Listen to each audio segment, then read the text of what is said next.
repart sur le plan de chargement. Deuxième vidéo, plus courte, en résumé, on essaie de résumer.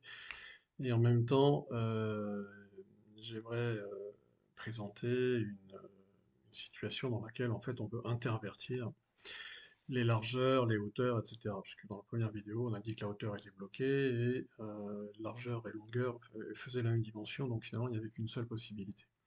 C'est qui est assez rare en réalité. Donc si on prend les hypothèses suivantes. On a un colis qui fait 20 cm, 30 cm et une hauteur de 30 cm et il est couchable. Une palette qui fait 120 par 100 et une hauteur de chargement maximum de 1,20 m, donc 120 cm. Donc on voit tout de suite que, première chose, si je résume, il faut toujours présenter longueur, largeur, hauteur. Et les dimensions qu'on vous donnera dans un énoncé d'examen, on ne va pas forcément vous préciser que c'est la longueur, la largeur, etc., mais on vous les donnera dans cet ordre-là. Donc vous devez déjà, première chose, savoir que l'ordre dans lequel on vous donne les choses, c'est ça. Donc c'est-à-dire que là, je vais avoir longueur, largeur, hauteur. Donc ici, je vois tout de suite que j'ai 20, 30 cm. Donc ça veut dire que je vais pouvoir placer le colis sur la longueur de la palette ou la largeur. On voit bien que ça va changer quelque chose, parce que là j'ai 20 et 30, j'ai pas les mêmes dimensions. Donc si je les mets comme ça ou comme ça, on voit bien que ça prend pas tout à fait la même position sur la palette. Donc c'est deux calculs, je vais avoir la possibilité de faire différents calculs. 30 cm, bon j'ai une hauteur et c'est couchable. Donc ça veut dire que je peux retourner le carton, et là aussi ça va changer les choses. Donc là je vais avoir plusieurs options en réalité sur mes tableaux d'optimisation. 120, 100 et hauteur de chargement, bon là il n'y a rien de particulier, simplement j'ai pas l'épaisseur de la palette. Pourquoi? Parce que pour l'instant on va ignorer l'étape suivante, c'est-à-dire le moment où je mets les palettes dans le conteneur, hein, puisque c'est à ce moment-là en fait que l'épaisseur de la palette va être importante. Donc déjà faisons l'optimisation du chargement de la palette. Ok. Optimisation du chargement de la palette.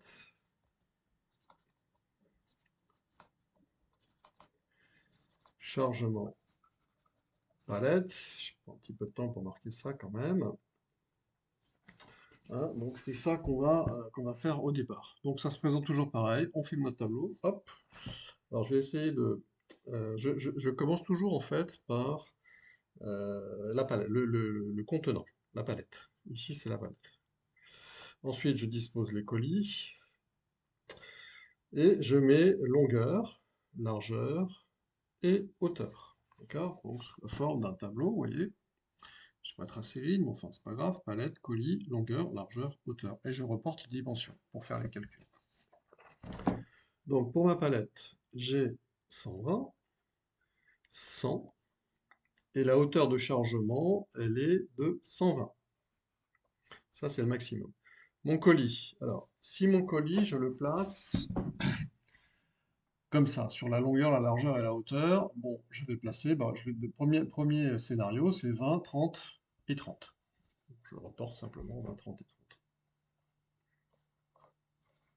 Donc ça, c'est mon scénario 1 en fait, que je suis en train de calculer. C'est-à-dire j'ai positionné mon colis sur la palette, tel qu'il est présenté là, 20, 20, 30 et 30. Voilà. Et ensuite, vous avez compris, je vais intervertir en fait, puisque c'est couchable, en fait, je vais pouvoir intervertir cela. Alors si j'intervertis cela, évidemment, 30, 30, ça va être pareil. Mais si j'intervertis cela, ça ne va pas être la même chose. Donc, bon, faisons déjà les calculs sur celui-là. 120 divisé par 20, ça fait 6. 6 fois 2, 12. Donc là, j'ai 6. Donc là, j'ai ma ligne nombre, toujours. Si je dispose mes colis sur la palette de cette manière-là, je vais en mettre 6 sur la longueur. Je vais en mettre 30 cm, ça fait 12, ça. Non, sur 100, pardon. 100 divisé par 30, j'ai tout mis en centimètres, j'ai pas mis en mètres, cette fois-ci j'ai mis en centimètres, j'ai laissé en centimètres. Donc 100 divisé par 30, j'essaie de faire vite. 100 divisé par 30, ça me fait 3,33. Ok, donc je reporte 3,33 comment dire, la démonstration, et j'enlève, je vais enlever les 0,33, vous avez compris que je ne garde que les chiffres entiers. Sur la hauteur, 120 sur 30, 120 divisé par 30, ça nous fait 4. Voilà. Donc si je reporte ici les chiffres, on a bien 3,33 ici, c'est simplement le résultat de l'opération de 100 divisé par 30. 120 divisé par 30, ça fait 4. Donc je ne garde que les chiffres entiers, ça veut dire que je vire le 0,33 ici, hop, et je me retrouve avec 6, 3 et 4, et on fait toujours pareil, c'est-à-dire qu'on multiplie 6 fois 3 fois 4, hop, fois, égal. Donc ce scénario-là, je vais mettre 6 fois 3, 18, 18 fois 4, donc 40, 8 fois 4, 32, 72 colis. Donc là-dessus, je peux mettre 72 colis sur la palette. Si je les dispose sur la longueur, la largeur, la hauteur de cette façon-là, j'en mets 72. Bon, mais je peux faire autrement ici, on a bien compris. Donc je vais avoir en fait un scénario numéro 2, palette, colis, nombre. Je présente toujours de la même façon.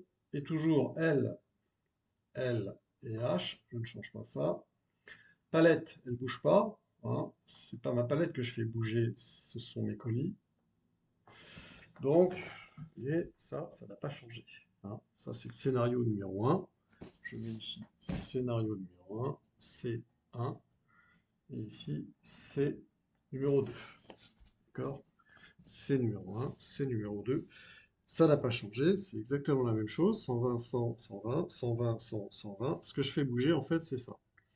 Donc là, on a mis 20 sur la longueur, 30 sur la largeur. Bon, mais maintenant, je vais faire l'inverse. Je vais mettre 30 sur la longueur et 20 sur la largeur. Donc je reporte ici 30, 20, et sur la hauteur, je ne l'ai pas bougé, hein, j'en bouge qu'un à la fois. Enfin, à la fois. Deux, évidemment, parce que j'en bouge un, enfin, vous avez compris. Donc ici, 120, 30, 120, et donc je fais pareil, je divise. 120 par 30, ça nous fait 4 fois 3, 12, 4 a priori. C'est ça, 4. 100 par 20, ça fait 4, 5. Exactement 5. Et 120 par 30, ça fait 4. Vous voyez, j'ai pas tout à fait les mêmes chiffres. J'en mets 4 sur la longueur, 5 sur la largeur, 4 sur la hauteur, si je dispose 30, 20 et 30 sur la longueur, la largeur et la hauteur de la palette. Par contre, le résultat, ça va toujours être la même méthode. Je multiplie 4 fois 5, 20. 20 fois 4, 80. Donc, vous voyez, là, j'ai 80. Je peux mettre 80 colis. Ok. Ici, j'en mets 72 si je les mets comme ça sur la palette. Et là, j'en mets 80 si je les mets comme ça sur la palette. Bon, bah déjà, c'est mieux, parce que j'en ai 8 de plus. Hein. Ok, est-ce que j'ai un autre scénario? Oui, parce que ma hauteur, cette fois-ci, est couchable. C'est-à-dire que je peux la coucher soit sur la longueur, soit sur la largeur de la palette. Hein, puisque mon colis, s'il est comme ça, la coucher, ça veut dire la mettre comme ça ou la mettre comme ça. Bon, donc c'est ce que je vais faire. Donc j'ai un scénario numéro 3. Toujours pareil, palette, elle ne va pas bouger. Et c'est les colis que je vais faire bouger. Donc j'ai un scénario 3. J'ai toujours L, L, H, palette 120, 100, 120. Et mes colis, alors cette fois-ci, je vais faire bouger donc la hauteur. Attention, hein, parce que c'est couchable. C'est ce qu'on m'a dit au départ. Couchable, c'est marqué là. Donc mes 30 cm, je ne les mets plus sur la hauteur, mais je les mets soit sur la largeur, soit sur la longueur. Alors, je les mets là. On va dire que les 30, je les mets ici. Les 20, ils ne bougent pas. Et les 30, ils ne bougent pas. Ok, donc en fait, on voit que c'est ceux-là que j'ai déplacés et j'ai décidé de les déplacer ici. Bon.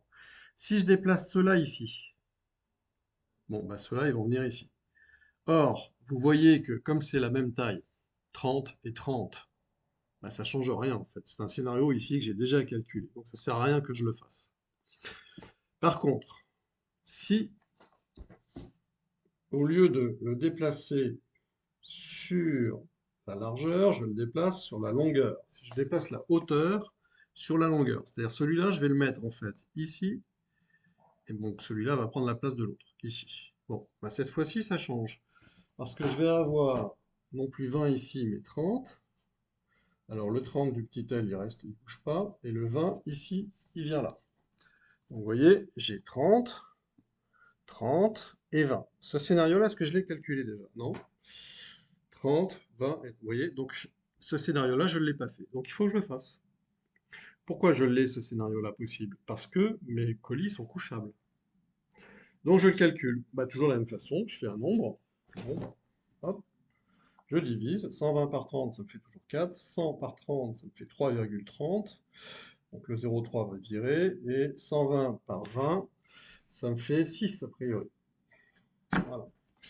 Donc j'arrive sur ces résultats-là. Le virgule 33, je l'enlève. Hop, je garde le nombre entier, le 3. Et donc j'ai 4 fois 3, 12. 12 fois 6. 4 fois 3, 12. 12 fois 6, ça fait combien ça? 10 fois 6, 60. Et 6 fois 2, 12, 72. Bon, bah, ça change rien en fait. J'ai 72 colis, donc c'est pas mieux. Donc le meilleur scénario ici, bah, c'est celui-là. Le scénario 2. C'est-à-dire que je vais disposer mes colis sur la largeur, je vais mettre les 30. Non, pardon, sur la longueur, je vais mettre les 30. Sur la largeur, les 20. Et sur la hauteur, les 30. Voilà. Donc au maximum, j'optimiserai au maximum 80 colis sur la palette. Ça veut dire que ma hauteur de chargement, j'en ai déterminé ici, puisque j'ai 4 colis d'une hauteur de 30. 4 fois 3, 12, ça me fait 120. Donc je suis au maximum de la hauteur de chargement. Et je ne dépasse pas, donc c'est bon. Donc ça veut dire que ma hauteur de palette chargée, ça sera 120 plus l'épaisseur. Mais l'épaisseur ici, on ne me la donne pas, donc 120 plus, si c'est 10 cm d'épaisseur, ça fera 130, et ça sera important pour le chargement dans le container des palettes. Mais ça, laissons ça de côté. On l'a déjà fait dans le scénario, dans la vidéo, dans la première vidéo. Voilà.